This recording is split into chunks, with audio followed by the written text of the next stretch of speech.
Welcome to our deep dive into this fascinating world of loonshots. Yeah. Those bold ideas that often seem crazy at first. Crazy, but with the potential to really shake things up. Yeah, exactly, like revolutionize industries.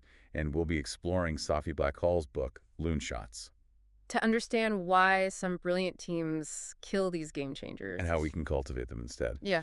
So to start, can you just give us like a quick overview of what loonshots actually are?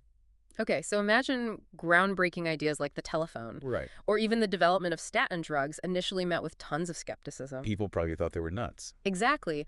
Bahcall actually categorizes these as either P-type blue shots, which involve product breakthroughs, Like what? like the jet engine, Okay. or S-type loon shots, which represent strategic shifts, like Uh-huh. American Airlines' two-tier pay system, a total game changer. Hmm. It's wild how something like a small change in group dynamics can like make or break whether a loon shot actually takes off or just fizzles out. It really It's is. like that tipping point thing. Yeah, Bahcall makes this really interesting connection to the science of phase transitions, right. like water changing from liquid to ice, With just a tiny temperature change. right? And teams can suddenly shift from like embracing those radical ideas. To completely rejecting them. So can you give us an example of how this plays out like in the real world? Okay, so think about Akira Endo and his work on statin drugs. Oh, yeah. His research program faced setback after setback. What Bacall calls those False fails. false fails. That felt fatal at the time. But he kept going. He did. And his persistence shows us that sometimes championing a loon shot means really believing in its potential. Even when everyone's telling you you're wrong. Even when it's tough. Yeah. And it sounds like this false fail thing isn't just some like one-off thing. Not at all. I mean, we see it over and over again. All the time. Take Judah Folkman's work on angiogenesis inhibitors. Oh, yeah. Initially dismissed as clown research. Yeah. Really highlights that we have to challenge those prevailing assumptions sometimes. And champion unconventional approaches. Even when we face resistance. Even when people think you're crazy. Exactly. And what about in the tech world? Oh, tons of examples. Okay. Like what? Remember Friendster? Yeah. Vaguely. Many thought it was a flawed business model that led to its downfall, but it was a software glitch Right. that drove users away. Yeah.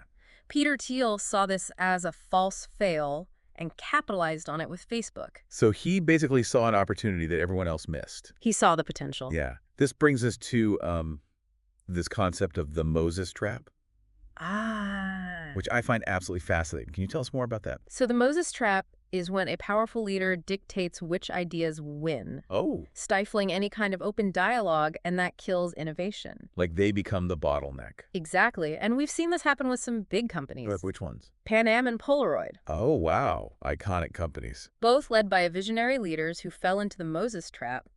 Pan Am's Juan Trippe was fixated on the biggest, fastest planes, neglecting crucial strategic shifts. While Polaroid's Edwin Land. Blinded by his own inventions, dismissed the whole digital photography thing. So it seems like it doesn't matter how brilliant you are You need systems that encourage a balance of ideas, to avoid relying too much on one person. no matter how brilliant they are. Right. Okay. Okay, so we've talked about how organizational structure can impact innovation. Yeah. But can the science of phase transitions actually offer some guidance on this? Absolutely. Just like that small temperature change with water, Right. seemingly insignificant changes in an organization can change the whole innovation dynamic. So if we think about a team like Molecules, Okay. could something as simple as a new leader Or a tight deadline. freeze the flow of ideas? It could. It's like a sudden drop in temperature. That freezes water. Exactly. Interesting. So we can accidentally stifle innovation, but we can also design structures that promote it. And that's the exciting part. Okay, so how do we do that? Well, this brings us to percolation. Percolation. It might sound like a jump, but bear with me. Percolation. Like coffee. Yeah. Is there a connection? It's a scientific concept that explains how things spread through networks. Okay. Whether it's water through coffee grounds, a virus, or an idea through an organization. So understanding how coffee brews can help us understand how to spread ideas in a company. It might sound a bit far-fetched, but percolation theory has been used in tons of fields. Really? Like, Analyzing how forest fires spread, even understanding how terror networks work. wow. A physicist, Neil Johnson, used it to study terrorism. He analyzed online behavior and found how virtual terror cells emerge and spread. Which can help predict and prevent attacks. Exactly. So we can see parallels between forest fires and the spread of ideas within a company. We can. That's pretty amazing. It highlights how everything's connected. Yeah. So how do we apply these principles to create an environment where those loonshots can actually flourish? Bahcall suggests creating a loonshot nursery. A loonshot nursery. A space within an organization dedicated to those fragile, unconventional ideas. And there are 3 key elements: Which are? phase separation, dynamic equilibrium, and critical mass. So phase separation sounds kind of like separating the artists from the soldiers, Right. letting those pursuing loonshots operate differently than those focused on the core business. Exactly. And dynamic equilibrium ensures a constant exchange between those groups. So it's like a two-way street. Yes, loonshots are grounded in market realities. While established teams stay open to potentially disruptive innovations. You got it. And critical mass, I'm guessing, means having enough resources and talent Yes. to create a self-sustaining ecosystem where innovation can actually thrive?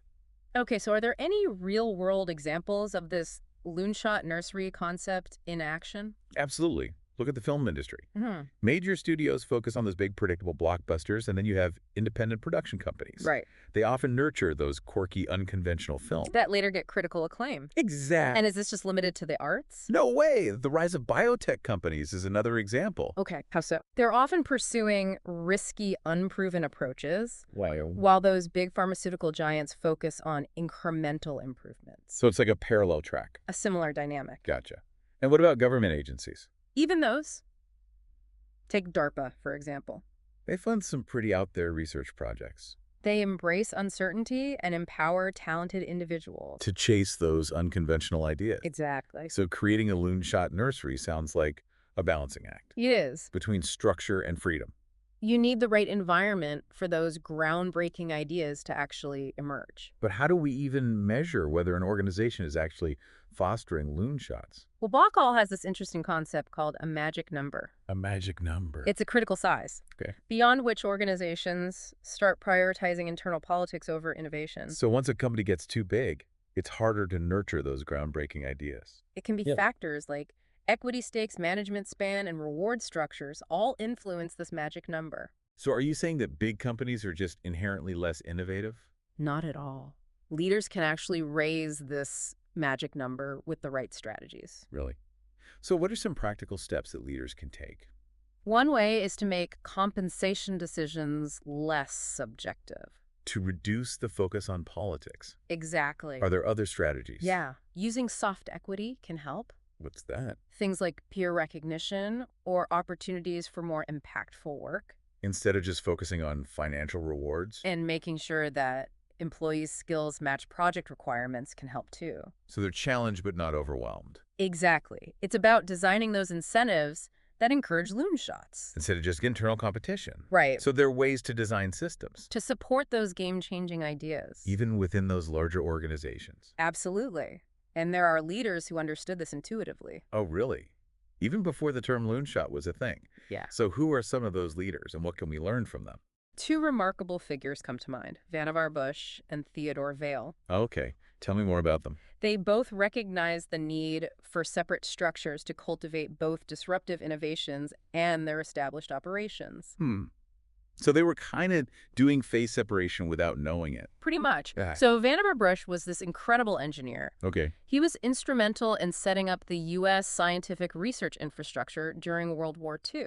Wow. He understood that the military's rigid structure wasn't good for fostering those radical breakthroughs. Yeah, that makes sense. So he spearheaded the creation of the Office of Scientific Research and Development. Ah, the OSRD. Yes, a parallel structure operating with much more autonomy and a tolerance for risk. So it was like a safe space for scientists. To pursue unconventional ideas. That ultimately helped win the war. Ideas like radar, the proximity fuse, and the mass production of penicillin all came from that.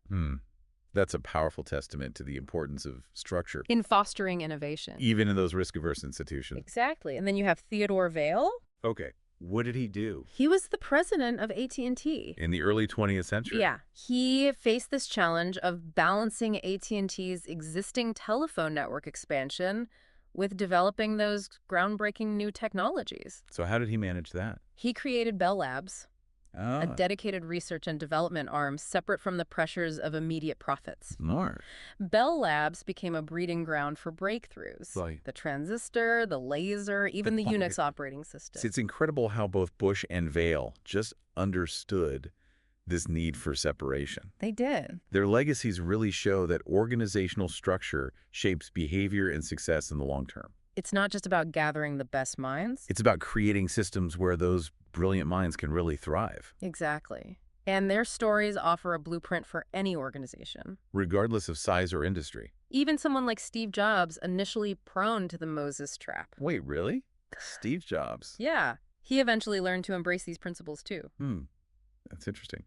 Jobs known for a strong personality and control. Right. Learning to let go. How did that happen? Well, Jobs' early leadership style. Which was very successful. Oh, yeah.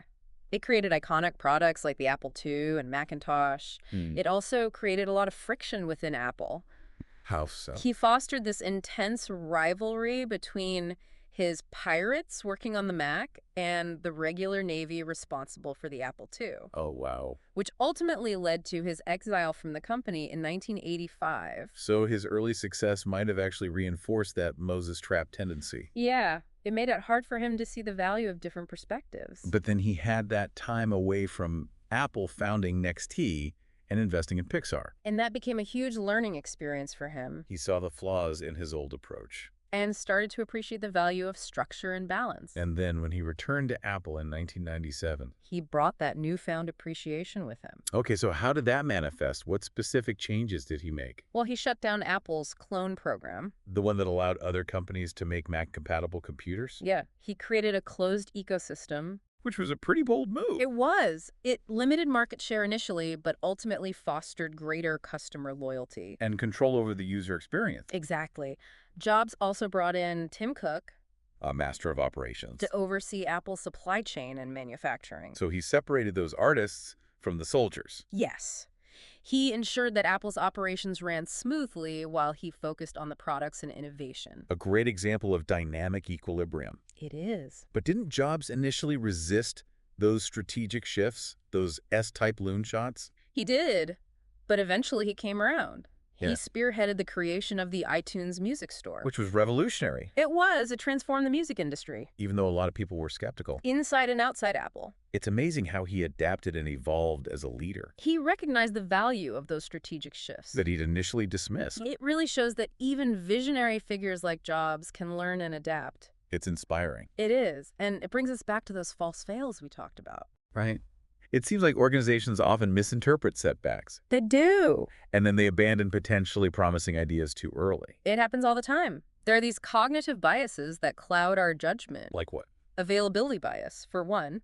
Oh, It yeah. makes us overestimate the likelihood of events that we easily recall. Like past failures. Exactly. So, if a company has a history of failed innovation projects, There could be more pessimistic about new ideas. even if those ideas are good, Right. And then there's confirmation bias. which makes things even worse. How so? It makes us favor information that confirms what we already believe. Even if our beliefs are wrong. So we might ignore evidence that contradicts our negative assessment of a project. Just digging ourselves deeper into that hole. Exactly. And then there's loss aversion. That psychological thing where losses feel worse than gains feel good. Right? It makes organizations super cautious They prioritize avoiding potential losses, over pursuing those potential gains. which ends up stifling innovation. Right. So we need to create systems that encourage objective evaluation and challenge assumptions. Okay, so how do we do that? Promote open dialogue where everyone can share their opinions even if they disagree, Okay. and set clear criteria for evaluating projects. To minimize subjective judgments. Exactly. It seems like fostering a growth mindset is key here. It is. Organizations need to see failures as learning experiences. Rather than just like blaming the idea or the team. Right. They have to embrace that innovation is an iterative process. Okay.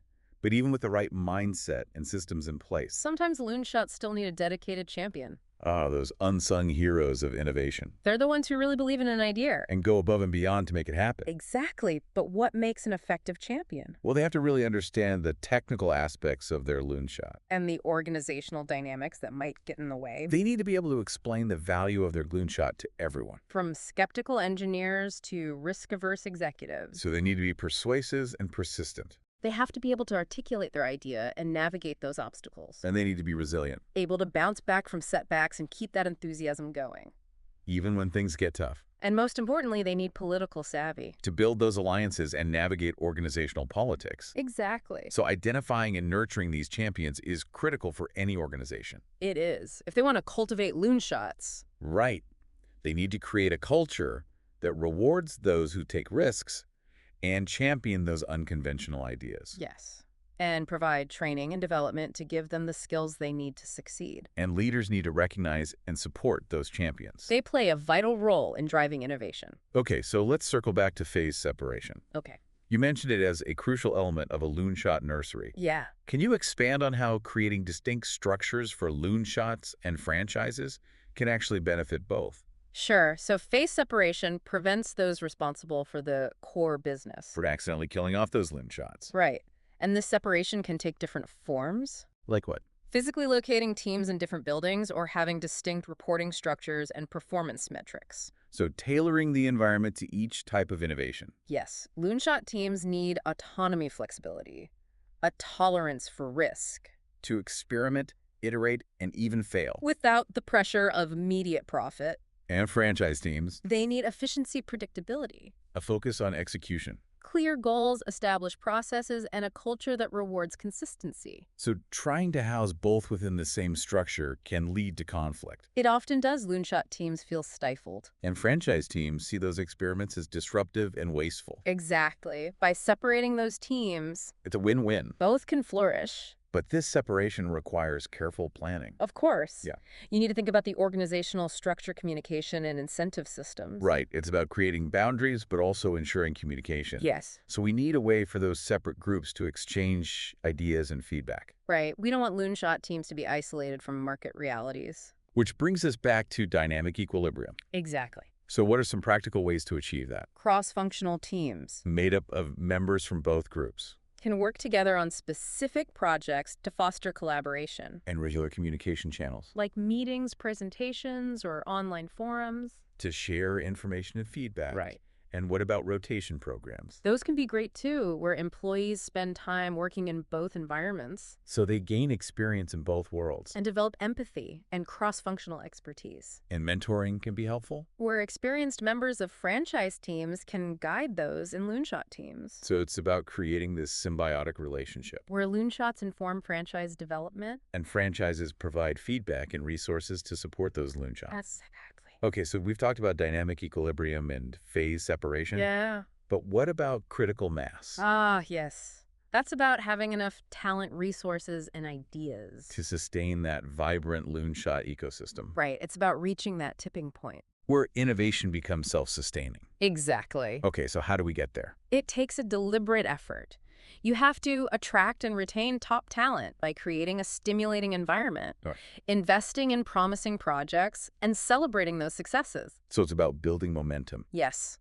Once you achieve critical mass, those successful projects attract even more talent. Which fuels more innovation and attracts more investment. It becomes this positive feedback loop. A dynamic environment where loonshots can really flourish. Exactly. It's like a flywheel that once it's going, it generates its own momentum. But maintaining that momentum takes work. It does. You have to constantly adapt to changing markets, reassess your loonshot portfolio, and resist complacency.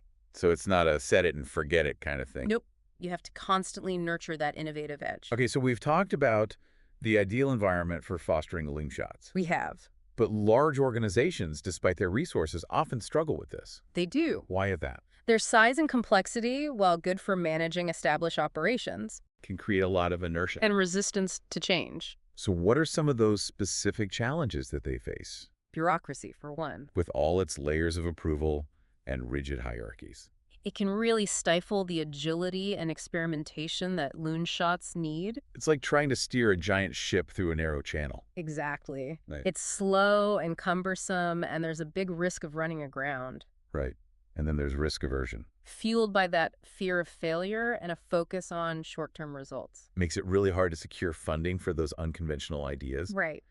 And what about silo mentality, That's another big one. where departments operate in isolation? Prioritizing their own goals over the organization's, It's like those separate kingdoms within an empire, each focused on their own internal affairs. oblivious to the potential synergy. Bottom lie beyond their border, Exactly.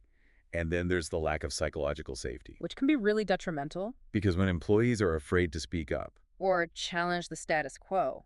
creativity is stifled. And those valuable dissenting opinions get silenced, It's like having a room full of brilliant people. but only hearing from those who agree with the prevailing narrative. Okay, so how do organizations overcome these challenges?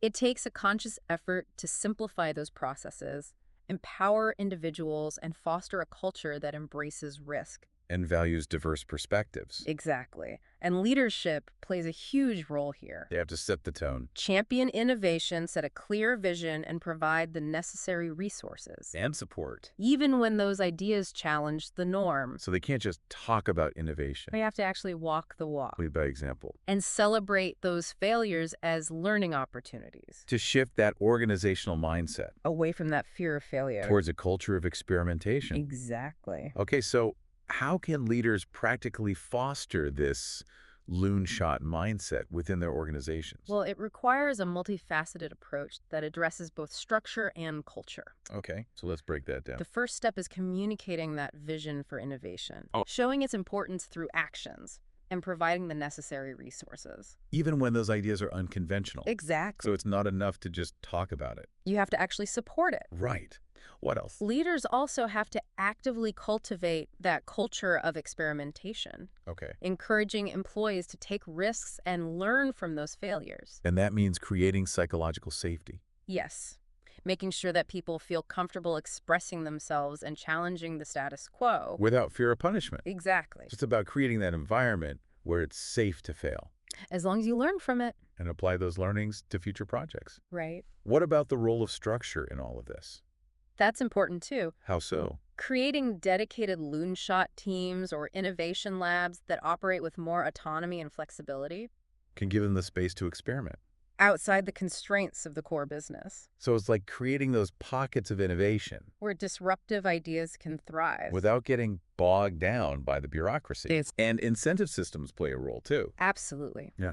You need to reward employees for taking risks, championing loonshots, and contributing to those breakthrough innovations. So rethink traditional performance metrics. Right. Move away from that sole focus on short-term results. And recognize the long-term value of innovation. So aligning those incentives with the desired behaviors. Yes. Rewarding those who embrace risk, And contribute to groundbreaking innovations. even if those innovations don't pay off immediately. Exactly. And don't forget about non-financial rewards, Okay. peer recognition, or opportunities for professional development. To really foster a culture that values innovation. Right. So even with the right structures, incentives, and culture in place, You still have to communicate the value of those loonshots. because they often challenge conventional wisdom They do. and face resistance from those who are invested in the status quo. It's about getting buy-in, securing resources, and getting support. So how do we do that effectively? Well, you have to tailor your message to the audience.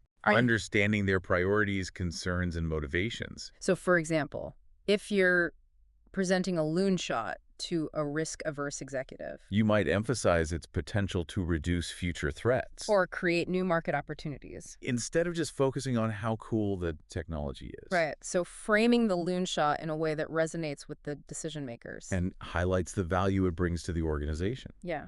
And what about storytelling? That can be powerful too. How so? Stories engage our emotions and make those complex ideas easier to grasp. Okay. Sharing anecdotes about past loonshots that have succeeded Highlighting the challenges they face and the impact they made. can really inspire belief and support. It's about painting a picture of the potential future. And tapping into both logic and emotion. Exactly. But we also need concrete evidence Of course. to back up the loonshot's feasibility, Data from prototypes, market research, or pilot programs can help.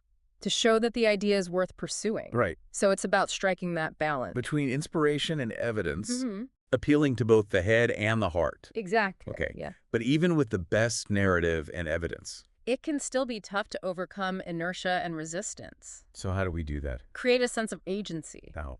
Highlight the consequences of inaction. Right. Losing market share to competitors or failing to adapt to those changing customer needs. Okay. This can motivate stakeholders to embrace that change. So framing the loonshot as a necessity, Not just an opportunity. a critical response to those challenges. Exactly. But even with persuasive communication, We need to understand the innovation process itself. it's about embracing experimentation. And encouraging trial and error. Okay, so talk to me more about the role of experimentation in fostering loonshots, Experimentation is crucial. especially for those loonshots that challenge conventional wisdom. It's about testing those assumptions, exploring different approaches, and iterating based on what you learn. So embracing that messiness of innovation. The path to success is rarely a straight line. Exactly. And that requires leadership that encourages risk-taking. And sees failures as valuable lessons, So organizations should celebrate those experiments, regardless of the outcome, recognizing the knowledge gained. from both the successes and the failures. So it's a shift in focus.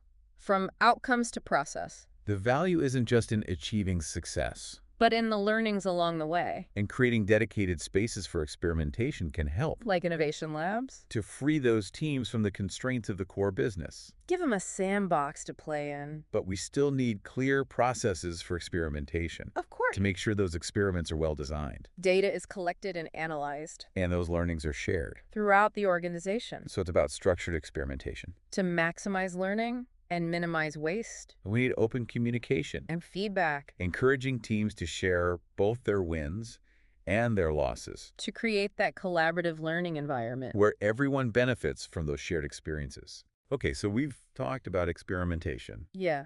but what about the role of diversity in fostering those loonshots? Diversity is absolutely crucial, For fostering innovation, especially when it comes to those groundbreaking ideas, because teams with diverse backgrounds perspectives, and experiences. bring a wider range of knowledge, skills, and approaches, It's about harnessing the power of those different lenses. different ways of seeing the world and solving problems, Exactly. and that cognitive diversity Can challenge those assumptions, expand the solution space. and increase the chances of coming up with those truly novel ideas, You got it. And remember, diversity isn't just about demographics. like gender, race, or ethnicity. It's also about functional diversity. The range of skills, knowledge, and expertise. Exactly. So it's not just about checking boxes. It's about creating teams with a genuine mix of perspectives, experiences, and expertise. And cognitive diversity is key too. Absolutely. Those differences in thinking styles Problem-solving approaches. and perspectives. That's what challenges groupthink, encourages creative thinking, and leads to more robust solutions. So creating truly diverse teams takes more than just good intentions. It does. We need to rethink traditional recruitment practices, Okay. broaden the pool of candidates, And actively seek out people from underrepresented groups, and foster an inclusive culture where everyone feels valued, respected, and empowered. to share their unique perspectives. Exactly. So it's not just about getting diverse people in the door. It's about creating an environment where they can thrive. Right. Okay, so now let's talk about organizational structure. Okay. How does the way a company is structured impact its ability to nurture loonshots? The structure with its reporting relationships, communication channels, and decision-making processes Plays a huge role. in shaping innovation dynamics. So some structures are better for nurturing loonshots. Than others. Okay, so walk me through the different types. First, you have hierarchical structure. With their rigid chains of command and centralized decision-making. They can stifle innovation. How? They slow down communication, limit autonomy, and discourage risk-taking. It's like trying to steer a massive ship with a tiny rudder It is. You can't make those quick course corrections. that you need in the fast-paced world of innovation. Exactly. Okay, what's next? Flat structures. Fewer layers of management, more employee empowerment. They tend to be more agile and adaptable. Oh. They can make decisions faster and experiment more. Because they've pushed decision-making down To those closest to the action, the ones with the most relevant information. who can respond quickly to new opportunities and challenges. Makes sense. Ever. And what about matrix structures? Those are interesting. How so? Individuals report to multiple managers Okay. and work on cross-functional teams. So it can promote collaboration? and cross-pollination of ideas, but it can also create complexity and confusion. Right, it's like a double-edged sword. You get more collaboration, but it can be harder to make decisions. And that can slow down innovation. Exactly. Okay, what other structures are there? Network structures. Okay, what are those like? Loose connections, decentralized authority. Hmm. It empowers individuals and teams to pursue ideas outside the traditional hierarchy, So it's about embracing that fluidity allowing ideas to flow and evolve organically. without being constrained by those rigid boundaries. Exactly. So it seems like the optimal structure for fostering loonshots Depends on the context. and the organization's goal. There's no one-size-fits-all solution. Right. But are there any general principles that apply across the board? Definitely structures that prioritize autonomy, flexibility, and communication. Tend to be better for innovation. Right. So organizations should minimize bureaucracy, empower individuals, and create those clear channels for feedback. And idea sharing, It's about finding that balance between structure and freedom, providing guidance and support, but also allowing space for creativity, and being willing to experiment with different structures. adapting as you learn and as your needs evolve. But even the most innovative structures can fail. If you don't have the right culture, Right, because culture really shapes behavior within organizations. it does. So tell me more about how culture impacts the success of loonshots. Cultures that embrace risk-taking, value diverse perspectives, and celebrate experimentation. Are much more likely to nurture those loonshots. Right. But cultures that are risk-averse, hierarchical, and resistant to change, They can really stifle innovation. even if you have all the right structural elements in place, It's like having fertile soil but planting your seeds in a concrete pot.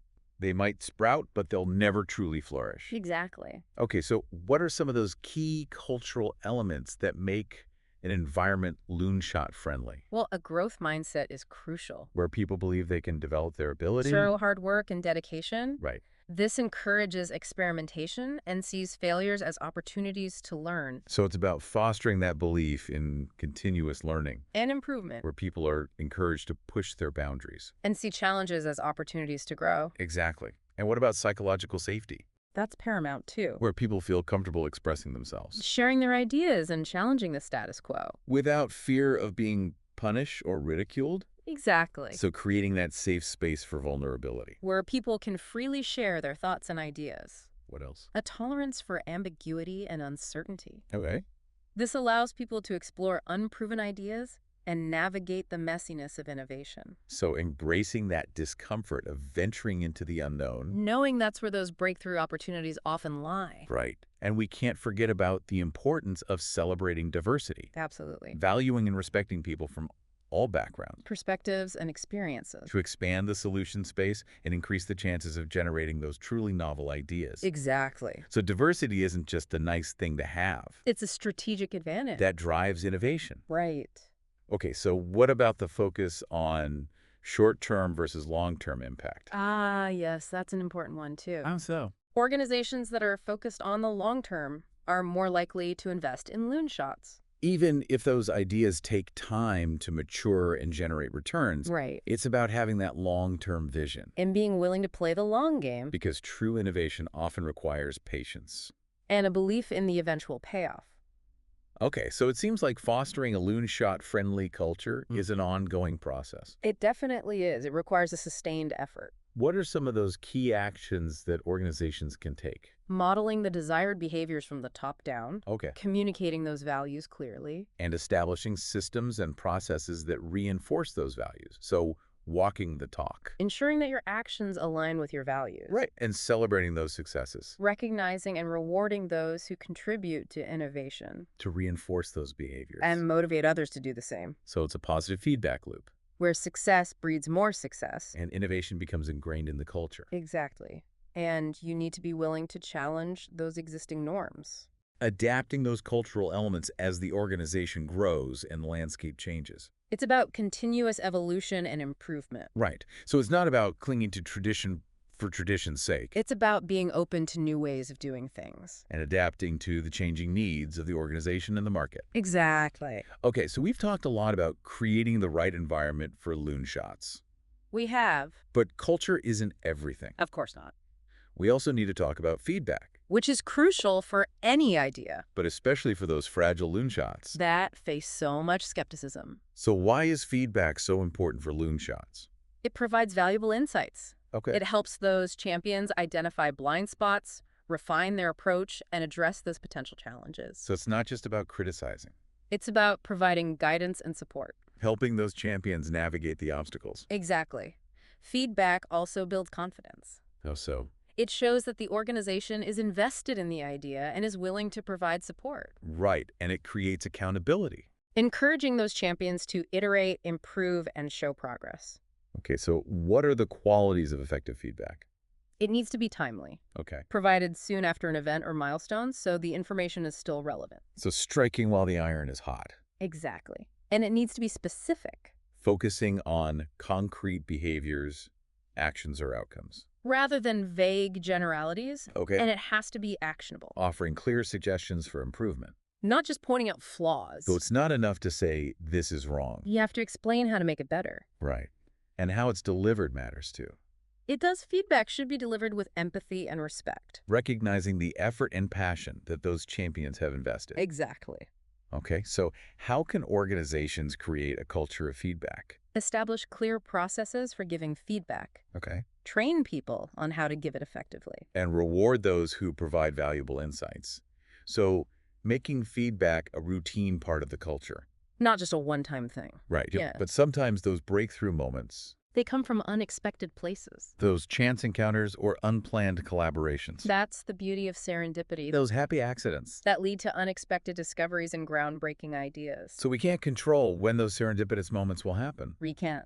But we can create environments that make them more likely. We can. How do we do that? Foster a culture of openness. Okay. Encourage cross-functional interaction. And design physical spaces that promote those chance encounters and informal idea exchanges. So create those opportunities for people to connect, to bump into each other. both literally and figuratively. Well, yeah, exactly. Okay, so what are some specific examples of that? Open floor plans, shared workspaces, communal areas. Even a well-stocked coffee station. All of those can encourage those impromptu interactions. And those informal idea exchanges. It's about creating those spaces where people naturally congregate. Where those casual conversations can lead to unexpected breakthroughs. Exactly. And what about outside of the structured work environment? Social events or team-building activities can help too. To foster those unexpected connections. Right. It's about breaking down the barriers between work and life. Recognizing that those creative sparks can ignite when people connect on a personal level. Exactly. But embracing serendipity requires a shift in mindset. It does. Recognizing that not all great ideas come from structured brainstorming sessions. Sometimes the best ideas come from those chance encounters. Those unexpected collisions of thought. Exactly. So it's about being open to the unexpected. Knowing that inspiration can strike at any time. From any source. Right? Okay, so let's be real for a second. Okay. Not every loonshot is going to succeed. That's true. Failure is part of the process. Especially when you're exploring new territory. So how can organizations change their perception of failure? To foster resilience and encourage people to keep chasing those groundbreaking ideas. Because in a lot of organizations, failure is seen as a bad thing, Something to avoid at all costs. a sign of incompetence, not a necessary step in the learning process, And that fear of failure leads to risk aversion. which kills creativity and prevents those bold ideas from ever surfacing. Exact. So to foster that loonshot mindset, Organizations have to reframe their view of failure. seeing it as a valuable learning opportunity. A stepping stone to success. So changing the narrative, Changing how we think and talk about failure. instead of seeing it as a negative outcome, We need to embrace it as part of the journey. right, and shift the focus from outcomes to process. Instead of just evaluating projects based on success or failure. We should assess the decision-making, the learnings, and the insights gained. Exactly. So asking, what did we learn? Not just did we succeed or fail. It's about extracting those valuable lessons. That can inform future innovation efforts. This approach encourages experimentation Reduces the fear of failure. and promotes that culture of continuous learning. Right. But it's important to distinguish between different types of failure. You're right. Not all failures are created equal. So there are productive failures. And unproductive failures. Okay, so what's the difference? Productive failures happen when teams take calculated risks. Okay. They experiment, thoughtfully gather data, and apply those learnings to future endeavors. So failing intelligently. in a way that generates insights and informs future decisions. even though it might be disappointing in the short term. These failures actually contribute to long-term organizational learning. And increase the chances of future success. Exactly. And what about unproductive failures? Those are the ones where teams are reckless, They don't gather data. or they keep repeating the same mistakes So those are the failures that are actually costly. and don't really teach us anything. So it's important to differentiate between those two To encourage intelligent risk-taking? and discourage recklessness. Right. It's not about celebrating failure for its own sake It's about celebrating the learnings. and the courage it took to experiment. So celebrating those productive failures Recognizing the learnings and the courage it took to experiment. can reinforce that loonshot mindset. It can. And sharing stories of failures Both personal and organizational. can normalize setbacks And create a culture where people feel comfortable taking risks. and learning from their mistakes. Exactly. So it's about creating that safety net Or people know it's okay to fail as long as they learn from it. and apply those learnings to the future. Exactly.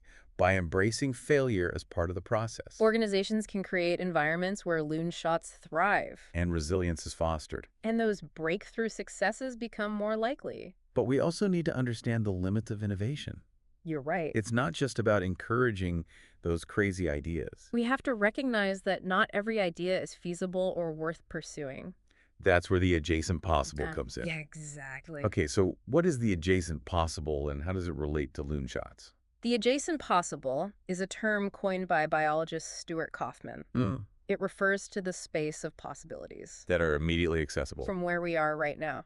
It's the set of ideas, innovations, and discoveries that are within reach. Given our current knowledge, technology, and resources. Exactly. So it's like a map of the innovation landscape. Highlighting the areas we can realistically explore. Right. But the adjacent possible isn't static. It's constantly expanding. As we explore new frontiers, acquire new knowledge, and develop new technologies. So it's a moving target. In a way. And understanding this concept is important for nurturing loonshots. It is. It tells us that while we should aim for those breakthroughs, We also have to be realistic. about what's achievable. Right. Trying to force innovation beyond the adjacent possible often leads to frustration Wasted resources. and ultimately failure. So we should focus on exploring the edges of what's currently attainable. Pursuing those ambitious but achievable ideas. So pushing the boundaries. And but not going too far into the realm of science fiction. Right. It's about identifying the constraints that are holding us back, And finding ways to overcome them. one step at a time. Okay, so for example, if a loonshot requires technology that doesn't exist yet, You might focus on developing that foundational technology first. before jumping ahead. Exactly. So understanding the adjacent possible, Helps us set realistic expectations prioritize our efforts. and increase our chances of success. It's a reminder that while we should dream big We should also be strategic and patient. in our approach to innovation. Right. Okay, so we've Yep. talked about the importance of understanding the adjacent possible, We have. but timing is crucial too. It is. An idea might be brilliant. But if it's ahead of its time, It might not succeed. it might face resistance or a lack of demand. So how do we know if an idea's time has come? There are several factors to consider. Okay. Market readiness. Okay. Is there a customer base with a need for the solution? And are they ready to embrace it? Exactly. And what about the technology? Technological feasibility is important too. Okay. Is the technology mature enough to develop and deploy the solution? So we're not trying to build a house on a foundation of sand. Right. And what about cultural acceptance? That plays a role too. Okay. Do those societal norms, values, and beliefs support the solution? Even if a loonshot is technologically feasible and meets a market need. It might fail if it clashes with cultural norms. Exactly. And what about the competitive landscape? That's another important consideration. Are there other companies offering similar solutions? Right. So understanding the market dynamics. Who's already out there and what are they doing? Exactly. So assessing all of these factors Can help you determine whether the timing is right, to pursue an idea, if the market isn't ready or the technology isn't there yet, it might be better to wait. or to pivot to a different approach. So patience and adaptability are key They are. for those loonshot champions. Right. But even when the timing is perfect, Loonshots often face another obstacle, organizational inertia, that resistance to change. that desire to maintain the status quo, It can be a powerful force. even when there's evidence that change is needed, What's like trying to move a mountain? takes a lot of effort to overcome that resistance. It does. Okay, so What contributes to organizational inertia? Sunk costs, for one, Okay. those investments that have already been made, In existing products, processes, or technologies, can make it hard to embrace new approaches. even when those new approaches are better, It's like holding on to that losing stock, because you've already invested so much. even though you know you should sell, Right. And we talked about the fear of failure earlier. which can lead to risk aversion. Stifling experimentation and those bold ideas, It's that fear of stepping outside your comfort zone. even though that's where the opportunities are, Right. And organizational culture can play a role too, especially in those hierarchical or bureaucratic organizations. where creativity and dissent are discouraged. And the status quo is reinforced, It's like being stuck in a rut, doing the same things over and over again. even though they're not working. Right. And what about vested interests? Those individuals or groups who benefit from the status quo, They can resist change, especially if it threatens their power or influence, like gatekeepers protecting their turf. even if it hurts the organization as a whole. So overcoming organizational inertia is no easy feat. It takes a conscious and sustained effort. So where do we start? Leadership is crucial. Okay. Leaders have to recognize the need for change. And communicate a clear vision for the future, They need to be the driving force behind that transformation. inspiring and motivating their teams to embrace change. Exact. So they need to articulate the why behind the change Highlight the potential benefit. and address the concerns of those who are resisting Right. and create a sense of urgency. Making it clear that the status quo is no longer an option So painting that picture of the risks of inaction. and the rewards of embracing change. Exactly. And what about empowering individuals and teams? That's important too. How so? Giving them the autonomy and resources to pursue new ideas. Streamlining those decision-making processes Minimizing bureaucracy. and fostering that culture of experimentation and risk-taking. To create a more agile and adaptable organization. So they can respond quickly to change. Exactly. And what about celebrating those early wins? That can be a powerful motivator. Recognizing and rewarding those who embrace change, It shows that change is possible. and that it can lead to positive outcomes. Right. And what about those who are actively resisting change? You have to engage with them, Okay. understand their concerns, and find common ground. To build consensus and facilitate those transitions. Exactly. So it's not about ignoring them. It's about bringing them along on the journey. Right. By overcoming organizational inertia, Organizations can create environments that are more receptive to loonshots allowing those disruptive ideas to take root and flourish. and ultimately transform industries. But even with the best intentions. Resources are limited. So how those resources are allocated. Has a huge impact on which initiatives succeed. So talk to me about resource allocation and how it affects Loonshots. In many organizations, resource allocation processes are designed to Support existing operations. right Maintain the status quo. and minimize risk So it's about exploiting what you already have. instead of exploring those new opportunities. Those responsible for allocating resources often prioritize the predictable Even if the returns are small, over those initiatives that can be transformative. but have uncertain outcomes, And this makes it tough to secure resources for Loonshots which often needs significant upfront investment. and may not generate immediate returns. Exactly. So how can organizations change this? They need to rethink their processes, Okay. establish mechanisms that allow for strategic investment in those breakthrough ideas. While still supporting the core business. Right. So what are some specific steps they can take? Create a separate budget for Loonshot innovation, Okay. so those initiatives have dedicated funding. Independent of the core business. Exactly. So it's like a protected pool of resources. For those high-risk, high-reward ventures. Giving those teams the freedom to experiment And pursue those transformative ideas. without worrying about immediate profitability. Exactly. And establish clear criteria for evaluating Loonshot proposals. So you're not just funding every crazy idea. Right. It's about being strategic. And prioritizing those ideas with the greatest potential for impact. So what are some of those criteria? They should go beyond just financial metrics. Okay. Consider the potential for disruption, Okay. alignment with long-term goals, and the feasibility of execution. So taking a more holistic approach. Recognizing that the value of a Loonshot goes beyond just money. Right. And what about empowering those Loonshot teams? Give them the authority to make resource allocation decisions. Within their dedicated budget. To foster agility and speed up the innovation process. So trusting them to manage their resources. And make those decisions without having to go through layers of bureaucracy. Exactly. And it's important to regularly review and adjust. based on progress learnings and market feedback, to make sure those resources are being used effectively. and that the investments are aligned with those evolving opportunities. So it's an ongoing process. A constant dialogue between strategy execution and learning. Okay, so by thoughtfully addressing resource allocation, Organizations can create environments that support both loonshots and the core business, maximizing their chances of success. in both the short term and the long term. Right. But resource allocation is just one piece of the puzzle. It is. We also need to cultivate that culture of continuous learning An improvement, because innovation is a journey. not a destination. It's a continuous process of learning, adapting, and evolving. Exactly. So talk to me more about organizational learning. It's how organizations acquire, share, and apply knowledge. To improve their performance. It's crucial for sustained innovation. So it's about creating those feedback loops, Capturing and sharing those learnings from both successes and failures, ensuring that the organization learns from its experiences. and applies those learnings to the future. It's exactly. Organizations that are good at learning Are more likely to identify and pursue loonshots and adapt to changing conditions. and achieve those breakthrough successes. Okay, so how can organizations become better learners?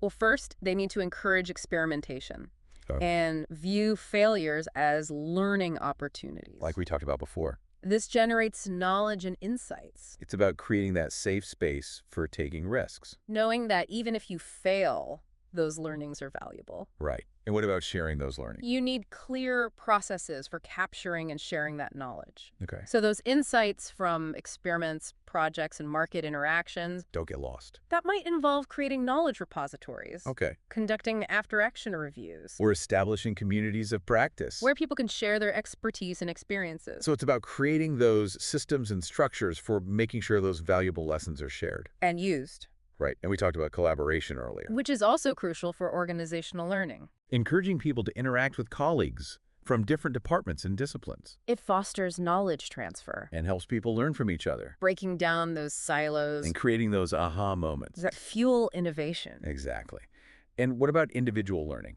Organizations should encourage their employees to be continuous learners, To pursue professional development opportunities stay up to date on industry trends, and challenge their own assumptions. to keep the organization adaptable and innovative.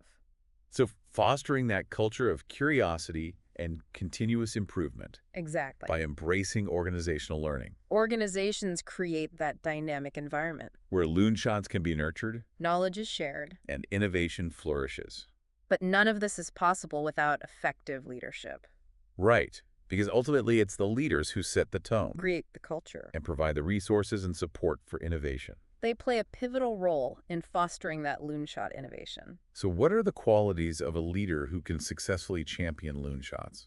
Well, they need a deep understanding of the organization's mission and strategic goals. They need to be able to articulate a compelling vision for the future. They're not just managing the day-to-day, They're thinking about the big picture. and how innovation can help them get there. Right. And they need to be passionate about innovation. Seeing it as essential for long-term success and competitive advantage. So it's not just something they say. It's something they truly believe in. Exactly.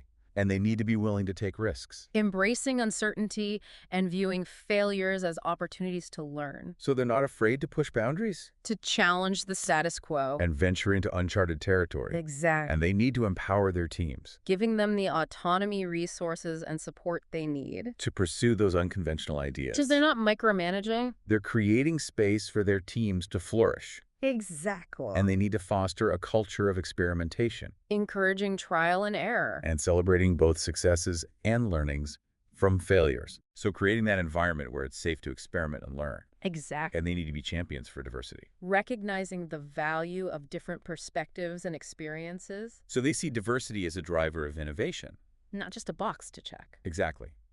And they need to promote organizational learning. Making sure that knowledge is captured, shared, and applied effectively Creating those feedback loops. to ensure the organization learns from its experiences. Right. And finally, they need to be persistent and resilient, Committed to their vision. even when facing setbacks and resistance, They need to have that unwavering belief in their vision. and the tenacity to see it through. Exactly. By embodying these qualities. Leaders can create environments where loonshots thrive. And innovation flourishes. leading their organizations to those breakthrough successes. But nurturing loonshots isn't just an internal effort. Right. We can also look outside the organization To those external collaborations. to enhance our innovation efforts. Exactly. So tell me more about that. Innovation ecosystems. It's a network of organizations, individuals, and institutions I work together. to foster innovation within a particular industry or sector, So it's like a community of innovators. all working towards a common goal. Exactly. And who are some of the players in these ecosystems? Universities, research institutions, Startups? venture capitalists, government agencies, established It's corporations, a diverse mix. each bringing something unique to the table. Right. And engaging in these ecosystems can be really beneficial. Okay, how so? Access to cutting-edge research and technology Okay. that can expand the adjacent possible. Giving those loonshot teams new tools and insights Exactly. And collaboration with diverse partners. can bring fresh perspectives Challenge assumptions. and lead to more innovative solutions. Right. It's about cross-pollinating ideas. Exposing those loonshots to different ways of thinking. And what about staying ahead of the curve? Innovation ecosystems can help with that too. How so? They provide early access to emerging trends and market insights, helping organizations identify those promising loonshots. And get a head start.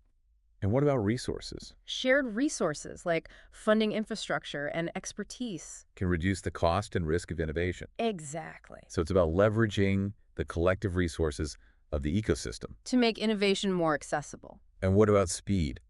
Accelerated time to market. Can give organizations a competitive edge. Exactly. So getting those loonshots to market faster Before the competition. to establish that first mover advantage. Right. But engaging in these ecosystems requires a strategic approach. It does. What are some of the things organizations need to keep in mind? First, they need to identify the right partners Those who align with their strategic goals. and can contribute to their innovation efforts So choosing those partners carefully. to ensure compatibility. Right. And then they need to establish clear goals And expectations for the collaboration. to ensure that both parties benefit. So it's a win-win. And they need to foster open communication and knowledge sharing. Create a culture of trust and transparency.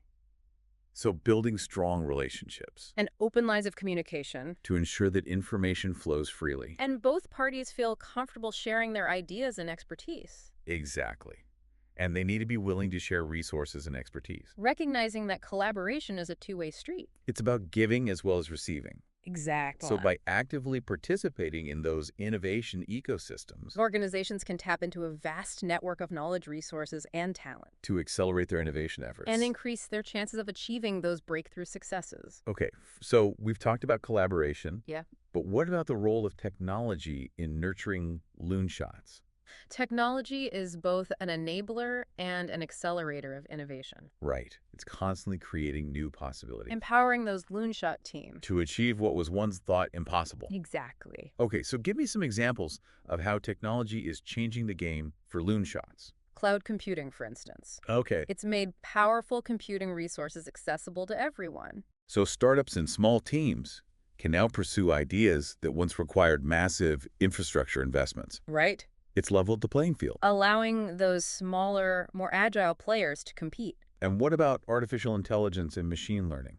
They're transforming industries. Enabling organizations to automate tasks, analyze huge amounts of data, and generate insights. That would be impossible for humans to do alone. So it's augmenting our capabilities. Helping us tackle those complex challenges. And uncover hidden patterns and insights. Exactly. So these technologies are empowering those loonshot teams To explore new frontiers and develop those groundbreaking solutions. that were once beyond reach. Right. And technology is also facilitating collaboration Connecting people and teams across the globe. to work together seamlessly, Breaking down those barriers of distance and time. allowing those loonshot teams to tap into a global pool of talent. Expertise and perspective. So it's creating a more interconnected world, A global network of innovators. working together to push the boundaries of what's possible. Exactly. And technology can also help organizations identify and evaluate loonshots by providing access to data and analytics. to inform decision-making. Right. So giving organizations those data-driven insights To make more informed decisions about which loonshots to pursue. and how to nurture them.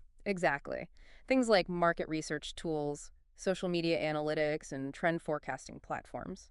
Can provide insights into emerging customer needs, competitive landscapes, and technological advancements. helping organizations identify those promising areas for innovation. Exactly. So it's about equipping organizations with the intelligence they need, To make those strategic bets. anticipate future trends, and capitalize on emerging opportunities. Right.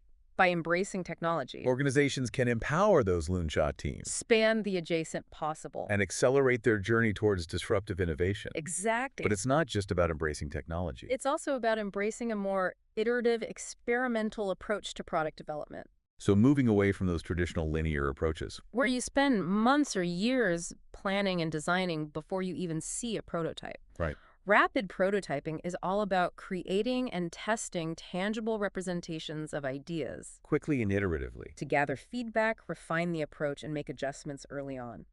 So getting those ideas out of people's heads, And into the real world. creating something tangible that people can interact with And provide feedback to on. help shape the development process. Exactly. So the more agile experimental approach Where you're constantly testing, learning, and iterating. based on real-world feedback. Exactly. Okay, so what are the benefits of this rapid prototyping approach? Well, it encourages experimentation. Okay. It provides a low-cost, low-risk way to explore different approaches. And identify the most promising solutions. Right. It also facilitates communication. How so? You have a tangible representation of the idea. That stakeholders can interact with and provide feedback on. Exactly. So moving beyond those abstract concepts To something concrete. that people can see, touch, and experience. Exactly. And what about the speed of learning? Rapid prototyping accelerates learning. By providing those quick feedback loops So you can identify and address challenges early on. and make those course corrections sooner. Exactly. And it reduces risk By validating assumptions and identifying potential pitfalls. before you invest too many resources. Yeah. So it's about mitigating risk through early and frequent testing. Making sure you're building on a solid foundation. Exactly. Yep. Okay, so what are some of the different forms that rapid prototyping can take? Well, you have physical prototypes Like 3D printed models or mock-ups? that allow users to interact with the product and provide feedback on its form, function, and usability So giving them a hands-on experience. to see how it works and how it might fit into their lives. And what about digital prototypes? Things like wireframes, mock-ups, or interactive simulations. Can demonstrate the user experience and functionality of software, Right. so users can interact with the software Explore its features. and provide feedback on the overall experience. Exactly. And then you have role-playing or scenario-based prototyping Okay, what's that? that can be used to test service concepts or business processes Okay. by simulating those real-world interactions So users can experience the service or process firsthand. and provide feedback on its effectiveness So it's about simulating those real-world scenarios. to get feedback on how the solution would actually work in practice. Exactly. By embracing rapid prototyping. Organizations can create a more experimental culture Accelerate the innovation process. and increase their chances of success But we also need to gather feedback from those potential users. throughout the development process. Because ultimately, it's the customers who decide if an innovation is successful. Their feedback is invaluable, Especially for those loonshots that are targeting emerging needs. or challenging those existing market paradigms. So how do we gather that customer feedback effectively? Well, there are a few different methods. Okay, like what? Surveys and questionnaires can provide quantitative data. On user preferences, needs, and pain points, Right, so you can get a sense of the general trend. and preferences within the target market, Exactly. And then you have focus groups and interviews which allow for a more in-depth exploration. of user experiences and motivations It's having those one-on-one conversations. to really understand their needs and perspectives. And what about usability testing? That's where you have potential users interact with prototypes or early versions of the product Okay. to get feedback on usability functionality and areas for improvement, So observing how they actually use the product? and identifying any pain points. And what about beta testing? That's where you give a select group of users early access to the product Okay. to get real-world feedback on its performance and features, So releasing it to a small group of users. to see how it works in a real-world setting. But it's important to remember that not all feedback will be useful. You're right. Not all feedback will be positive or actionable. But even negative feedback can be valuable, It can provide insights into potential challenges. or areas for improvement. So it's about listening to all feedback. And trying to extract those valuable nuggets of wisdom. That can help shape the Loonshot's development Exactly. by actively seeking out and incorporating customer feedback. Organizations can increase their chances of creating loonshots that meet real market needs. And achieve that breakthrough success. Right. But sometimes, even after gathering feedback and iterating on the design, You might realize that your initial approach just isn't working. it happens. And that's when you need to consider pivoting, Pivoting. making a significant change in direction or strategy. Based on new information market feedback or unexpected challenges. Exactly.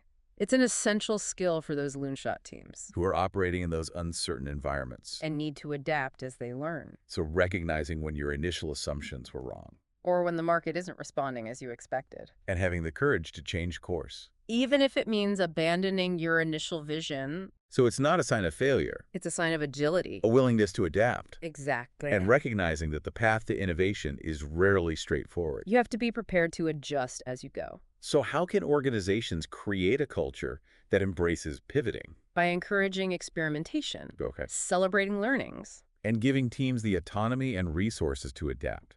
So creating that environment where it's safe to experiment and change direction. Exactly. They can also establish clear processes for evaluating progress, gathering feedback, and making strategic decisions So creating those feedback loops. to ensure that pivots are made strategically. And based on data. Exactly. By embracing pivoting. Organizations can increase their chances of navigating those uncertainties. And achieving those breakthrough successes. But even the best loonshots are worthless if they're not protected. Right. Intellectual property protection is critical. Especially for those organizations that invest heavily in innovation. To prevent others from just copying their ideas.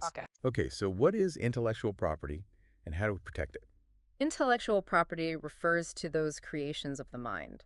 Like inventions, Literary and artistic works. designs. And even names and symbols used in commerce So it's about protecting those intangible creations. that result from human ingenuity. And there are different ways to protect it. Right. Okay, so what are those different mechanisms? Well, you have patents, Okay. which protect inventions by granting exclusive rights to the inventor. For a limited time. Exactly. So it's a legal monopoly. Allowing the inventor to commercialize their invention and recoup their investment, Right, and then you have copyrights. which protect original creative works. Like books, music, art. Exactly. Granting the creator exclusive rights to control how their work is used and distributed. Right. And then you have trademarks, Okay. which protect words, phrases, symbols, or designs. That identify a particular product or service. So trademarks are about brand protection. Making sure consumers can easily recognize and distinguish between different brands. Exactly. But finally, you have trade secrets. Which protect confidential information that gives a company a competitive advantage. Like formulas processes or customer lists. Right. So those secret ingredients that make a company unique. Thanks. So choosing the right protection strategy Depends on the specific loonshot. and the organization's goals. Exactly. Okay, so can you give me some examples of how these different mechanisms are used? Sure. Patents are typically used for inventions that are new, useful, and non-obvious. So something that is truly innovative. And not something that someone skilled in the field could easily come up with. Okay. Copyrights are used to protect original creative works. Well, trademarks protect brand names and logos. Right. Head secrets are used to protect confidential information. That's not easily reverse engineered or publicly available. Okay, so it's important to choose the right tool for the job. It is. Organizations should consult with intellectual property experts to develop a comprehensive strategy. That aligns with their specific needs. Yeah. By protecting their intellectual property. Organizations can safeguard their loonshots Create a barrier to entry for competitors. and secure their position as innovation leaders. Right. But protecting your intellectual property doesn't mean you have to do everything yourself. You can leverage external ideas and collaborations. Through open innovation. Exactly. So tell me more about open innovation. Open innovation is about consciously using external ideas, technologies, and collaborations. To enhance your own innovation capabilities. It's about breaking down those traditional silos. And embracing a more collaborative approach. Exactly. Okay, so what are some of the different forms that open innovation can take? Crowdsourcing, for one. Okay. Soliciting ideas, solutions, or feedback from a large group of people. often through online platforms, Right. It's about tapping into the collective wisdom of the crowd. to generate ideas and solve problems Exactly. And it can help you access a diverse range of perspectives. that you might not find within your own organization. Right. What other forms of open innovation are there? Strategic alliances and partnerships. Okay. Collaborating with other organizations like universities, research institutions, or startups. To leverage their expertise, resources, or market access. Exactly. So finding those synergistic partnerships. Where both parties benefit. And what about licensing agreements? Those are another form of open innovation, Okay. where you acquire the rights to use someone else's intellectual property. So you don't have to reinvent the wheel. Right. You can leverage existing technologies or ideas. And focus your efforts on developing those unique aspects of your loonshot. So open innovation is about being open to ideas and collaboration So outside your organization. to enhance your own innovation efforts. Exactly. And ultimately, it's about creating those breakthrough successes. That transform industries and improve lives. Well, this has been a fascinating deep dive into the world of loonshots. It has. We've covered a lot of ground, We have. from the science of phase transitions to the importance of organizational culture and leadership.